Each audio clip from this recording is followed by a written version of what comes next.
Okay, so this is going to be a tutorial on factorizing and then sketching cubics.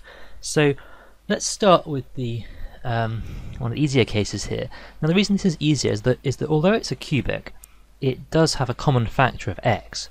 So I can immediately pull out a factor of x and say this is x times x squared plus 3x plus 2, and then I can factorize the quadratic I've got in here, and this factorizes as x plus 1 times x plus 2. So because it's got a common factor of x and the resulting quadratic was fairly easy to factorize, that's quite neat. But let's use this to then think about how this relates to the graph. So how could I sketch the graph of this cubic function? Well, the first thing to notice is that cubics have two basic forms, positive cubics and negative ones, where we're looking at this leading term, the x cubed term. Now if I'm sketching the graph of a positive cubic, when x is really big and negative, x cubed is really big and negative, so the graph kind of starts somewhere down here on the left, and when x is really big and positive, x cubed is really big and positive, and it finishes up here somewhere. Now who knows what it's going to do in between, but we do know that because these terms become quite small compared to the x cubed terms for really big values of x, so it's only really the x cubed term you have to worry about. So if it was plus x cubed, it would look something like that. Now in between there's different things can happen. I mean, it might look like this. It could have two turning points, it could have just sort of one kind of like inflection point here, it could be a less curvy version of that. That's basically it. It's like, it could obviously intersect the axes in different places, but it's going to look something like that. It's got to go from the bottom left to the top right.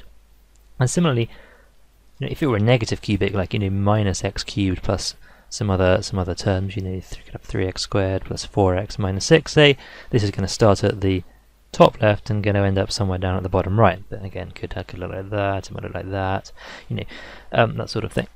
So for this one, is a positive cubic, and we know something now about the roots because of this, right? So if I was to solve x cubed plus 3x squared plus 2x equals 0, that would be the same as making this equal 0. Now, to make this equal 0, I've got three factors multiplied together, so I just need to make one of these brackets equal to 0. So either x is 0, x is minus 1, or x is minus 2. So if this is my f of x, if I'm sketching y equals f of x, y is 0 when x is either 0, minus 1, or minus 2. So this cubic, it goes through the x-axis in three places here. It's going to start down here, it's going to go through here, and up through here, and it must look like that. Okay, so it's a smooth function. It's got to start down here, it's got to go through here. To get from here to here, it must turn around. To get from here to here, it must turn around, and then it goes off to plus infinity. Okay, so nice rough sketch. Okay, an even better sketch, you might be able to work out where these turning points are, but this is the sort of sketch I'm looking at in this video, just one that uses the roots and the axis crossing points to look at different cases for the cubic. Okay, here's another one. So if let's try and factorize this into three linear terms. Firstly, because it's just 1x cubed, it's fine. I know these are all just going to be x plus or minus something, but I need to find a value that makes this work. Now, so if I don't know in advance what that's going to be, I'm going to have to just try out some values. Say, so for example, if I put 1 into this and I get 0, so here actually 1 cubed plus 8 times 1 squared plus 5 times 1 minus 14, I've designed this one, so that is 0, right? Now what that means is that x equals 1 must be a root of this equation if I put it all equal to 0.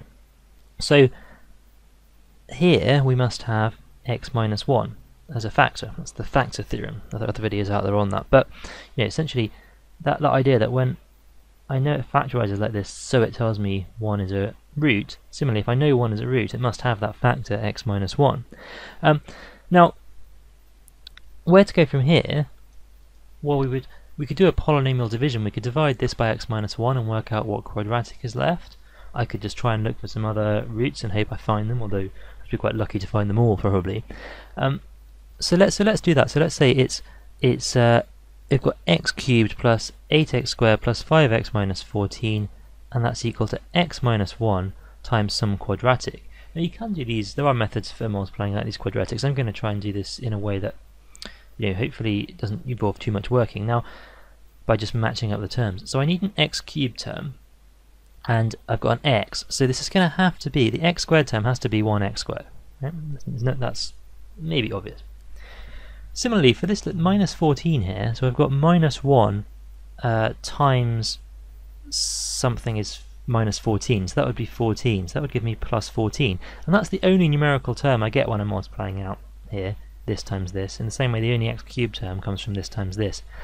So really, those two are the easiest ones to fill in here.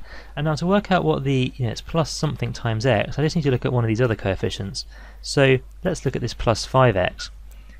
So when I multiplied this side out, I'll get an x term from x times 14, that'll give me 14x, and also from minus 1 times whatever goes in here.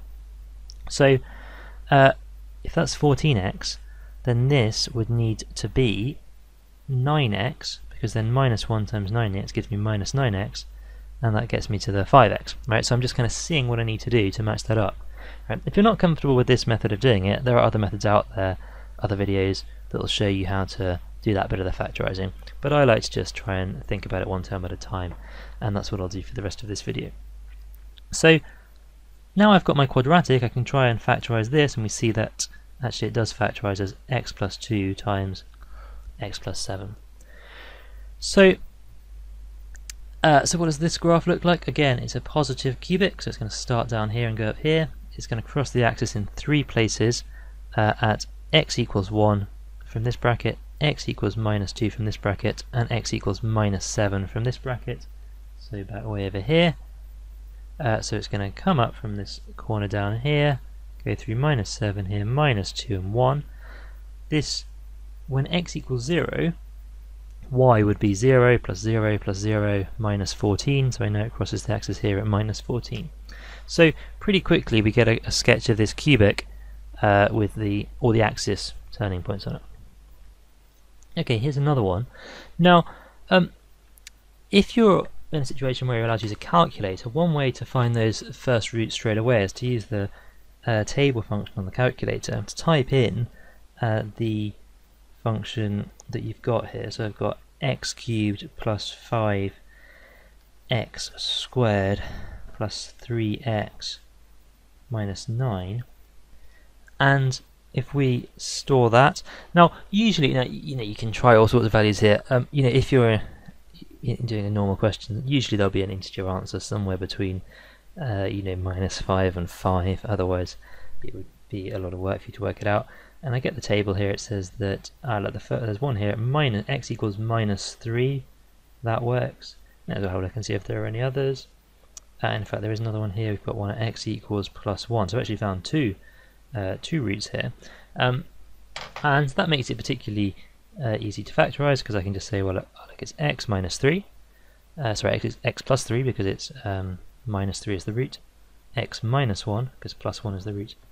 And now, assuming that this does multiply out to give something sensible of this form, I would need 3 times minus 1 times something to be minus 9, so that would mean that actually this one must be x plus 3 as well. Now, there are lots of functions here. I should really now check that when I multiply this out, I do get this. It's possible that I've been a bit hasty perhaps, but it does work here. I mean, x plus 3 times x minus 1 times x plus 3 does multiply out to give this.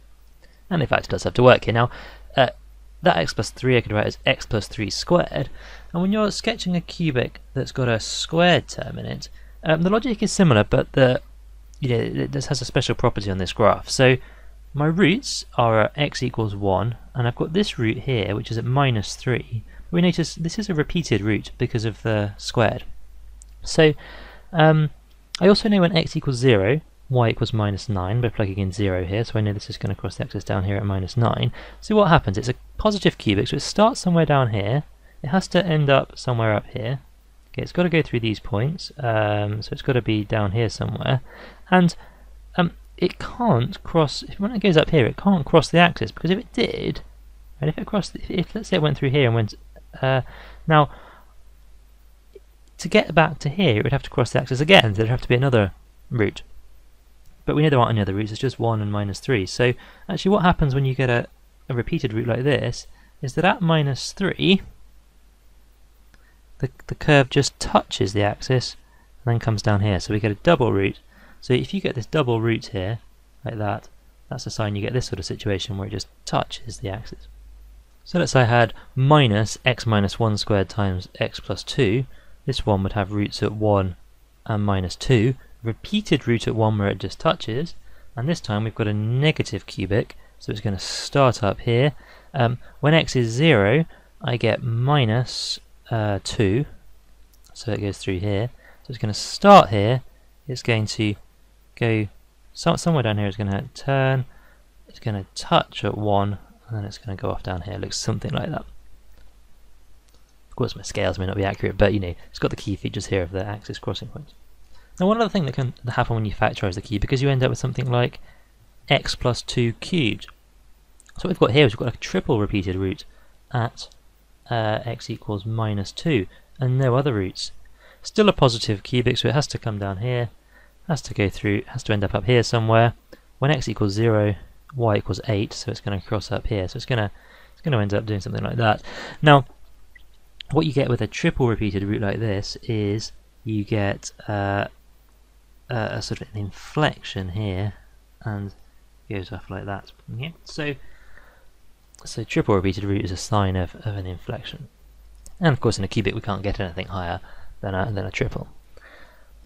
So to summarise then, when the cubics factorise in these different ways, for 3 distinct roots, then and these are all positive cubics, you know, depending on the values of a, b and c, here it's just going to pass through at a, b and c. For x minus a squared times x minus b, that's going to go to a and b, but it's going to just touch at a and then cross through at b. And of course if b and a were the other way round, we could have it looking slightly different again. So if it was b was on this side and a was on this side, then that would go through b and touch at a. And x minus a cubed, that's just going to have an inflection at a. Now, these aren't quite all the possibilities for a cubic. It's just all the possibilities for ones which completely factorise. So the thing with a cubic is it must have at least one root. That's always true because it starts down here, it ends up here, so it must go through the axis somewhere and have at least one root. So although it might not necessarily be a nice number, I can always pull out at least a factor. And here for this one, if you put in x equals 2, you see you get 0. 8 minus 2 times 4 plus 2 minus 2, so that's all 0. So x minus 2 is a factor. And when you do the division, what you're left with here is x squared plus 1. But this thing here, x squared plus 1, has no real roots, so I can't factorise this anymore. So there are all these other cubics that say this one goes through x equals 2. Actually, if you work it out, this one, if it goes through minus 2 down here, it actually has 2 turning points sort of somewhere in here, I think at 1/3 and 1, I think they are, and then it goes up like that. Okay, so it's perfectly possible to get all of those shapes that we had before with 2 turning points like that, you know, but somewhere else, so they're not like overlapping the axis. You know, I could even have one where, you know, my inflection was somewhere down here and then it just crosses, you know, somewhere up here. So this is kind of the final case we're going to look at for the cubic here. Now, for a good sketch of something like this, of course I've got a reasonable sketch here, but I wouldn't here be able to conclude, I wouldn't have found these turning points by this method. So when you get this case, we probably need to do a bit more work to work out whether it's got an inflections or maxima or minima, things like that. So requires a bit more thought. But there we go. We've covered all the cases of factorizable cubics and how to sketch them, and seen this final case here where we need to do a bit more work using some calculus perhaps to work out other features of the graph. Okay, I hope that was useful. I'll do some more videos on various bits of this, I think, but this is kind of an overview of this topic of sketching cubics.